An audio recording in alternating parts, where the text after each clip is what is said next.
Hi, everybody. I'm Monsalit, I'm Dan.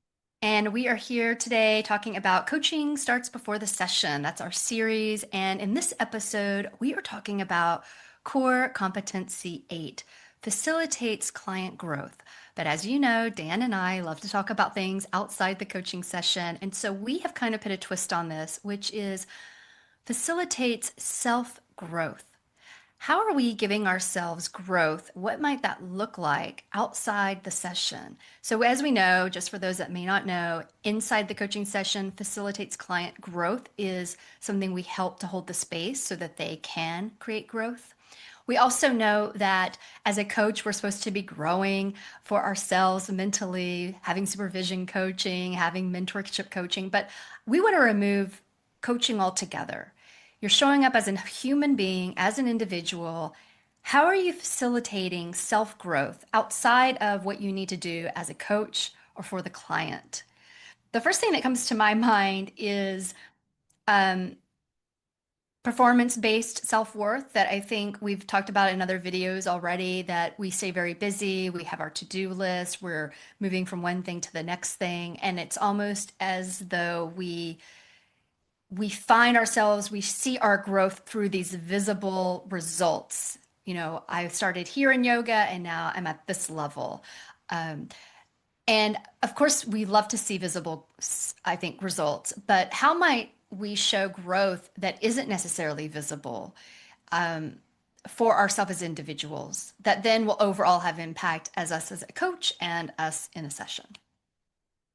The very first thing that comes up here is that idea that we measure ourselves by outcomes and get too attached to the outcome, that we're not enjoying the journey and being in the moment, which ties back to competency 5 with presence of being here.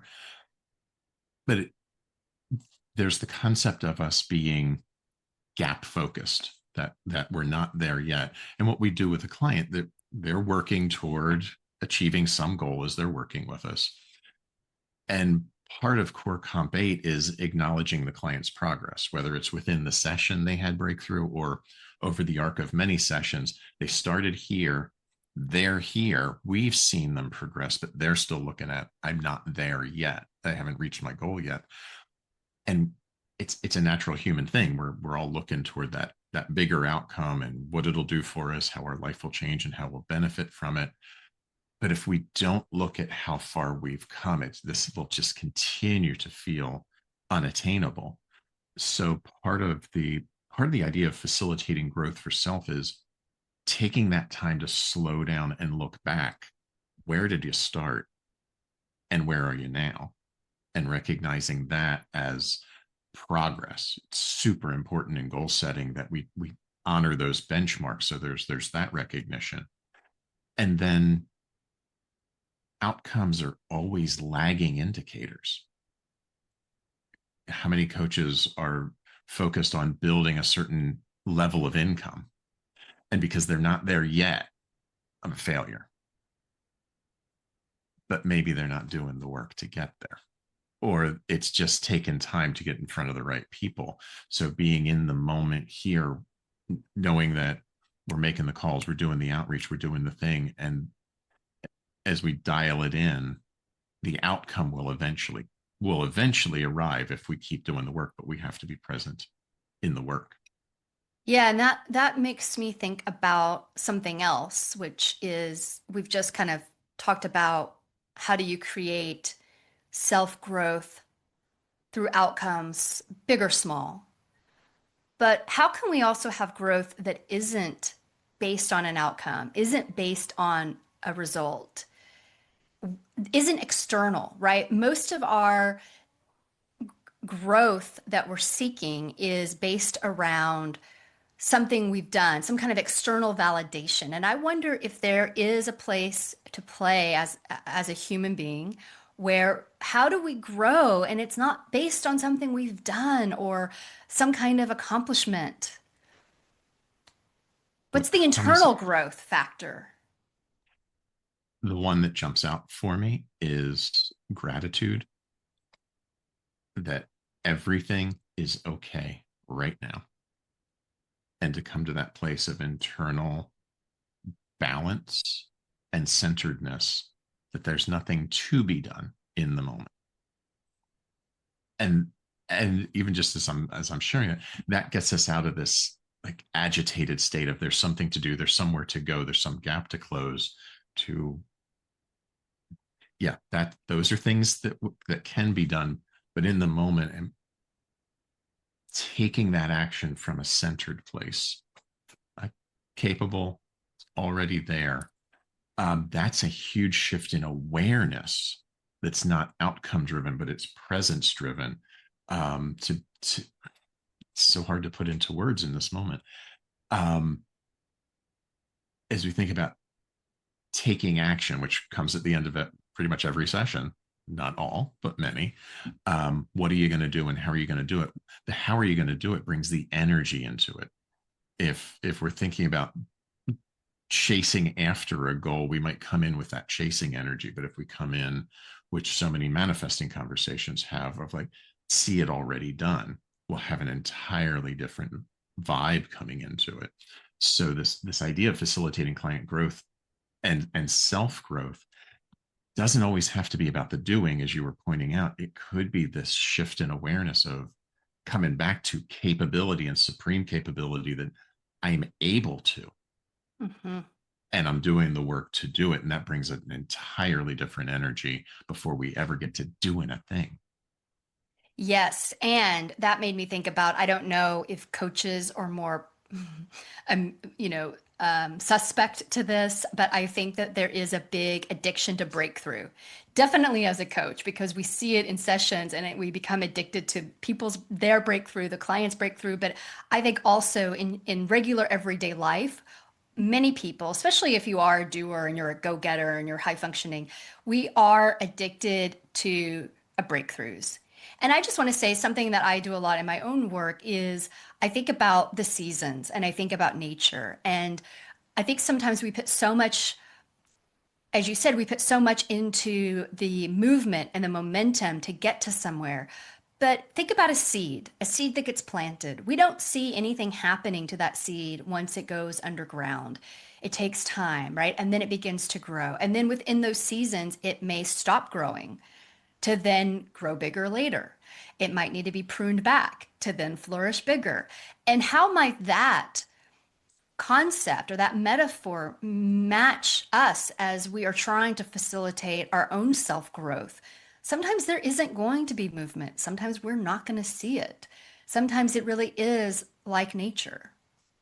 And it's the bamboo story. You plant the bamboo seed, and it has to be watered every day religiously for 5 years. I think it's like 5 years. There's no growth. You don't see anything above the ground. And then the day that it breaks through, I think it's only like another 5 weeks and it grows to 8 feet tall. So the classic question is, does it grow 8 feet tall in 5 weeks, or does it grow 8 feet tall in 5 years and 5 weeks? Because without it being watered every day over that first 5 years, it will not grow and sprout.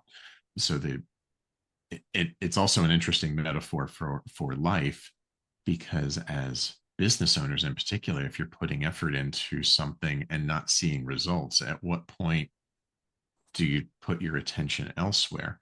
The underlying thing in the bamboo story is it's known that it's a 5 year window, and that's the work that has to be done. So we know to go water it. How do we then bring attention to our own growth?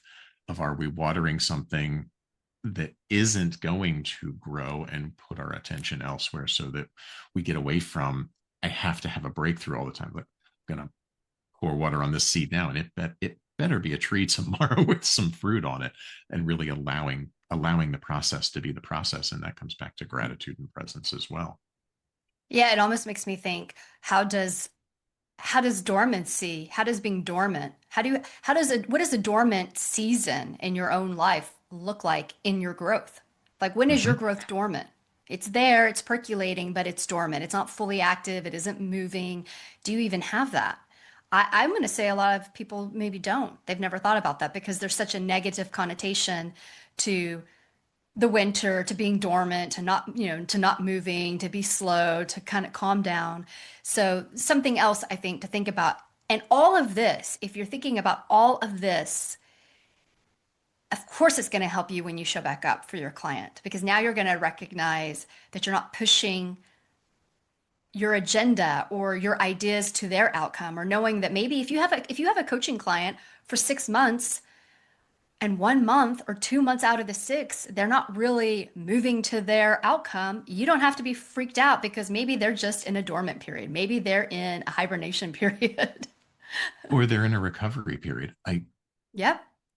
how and I'm guilty of this when it comes to exercise, particularly if I'm working toward getting ready for like a 5K or a 10K. I'll tend to run hard. I don't give myself, or haven't in the past, haven't given myself the recovery days or the days that are just keep the body moving. Um, and so much of like the muscles grow stronger on the days we take off.